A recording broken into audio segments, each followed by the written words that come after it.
Prince Harry blasts anti-vaxxers for spreading lies and fear and eroding trust on social media. Prince Harry used a live video message to launch a new assault on the media and lecture on inequality in a surprise speech to VIPs including Piers Morgan hours after the ex-GMB host won a thumping victory for free speech over Meghan Markle. The Duke of Sussex, dressed in a black tie and tuxedo while sat in his LA mansion at 3 p.m., used his big screen speech beamed to the GQ Awards in London to blame those who peddle in lies and fear in the news media and social media for vaccine hesitancy. Piers Morgan, who yesterday won a resounding victory for free speech after regulator Ofcom ruled he had not broken the broadcasting code for his comments on the Duchess of Sussex following her bombshell Oprah interview.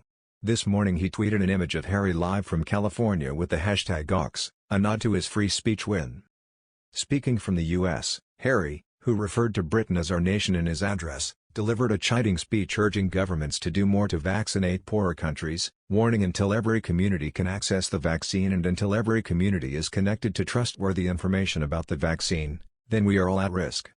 It came after revelation last month that Harry landed in Santa Barbara after taking his millionaire friend's private jet home from Colorado following a charity polo match, despite lecturing about climate change.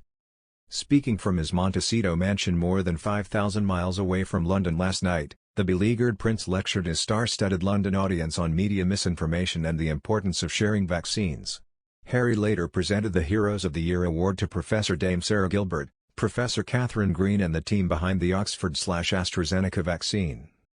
Mr. Morgan's ITV colleagues and a string of respected broadcasters hailed Ofcom's ruling confirming his right to free speech after the watchdog dismissed 57,000 complaints about his criticism of Meghan Markle. Senior British journalists have declared that the judgment meant a pillar of our freedom in the UK had been reinforced.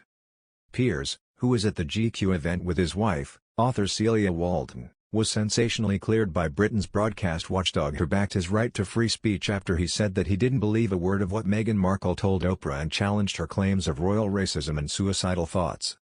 The Sussexes did not comment on the judgment, but will have been infuriated by the result given Meghan complained to Ofcom herself and also to Mr. Morgan's boss at ITV, Dame Carolyn McCall. Meghan allegedly implored Dame Carolyn her to censure her critic as they were both women and mothers. And coincidentally Piers was in the audience at the GQ Awards in London last night where the Duke of Sussex delivered his lecture. Prince Harry told guests, "As people sit in the room with you tonight, more than a third of the global population has received at least one dose of the vaccine.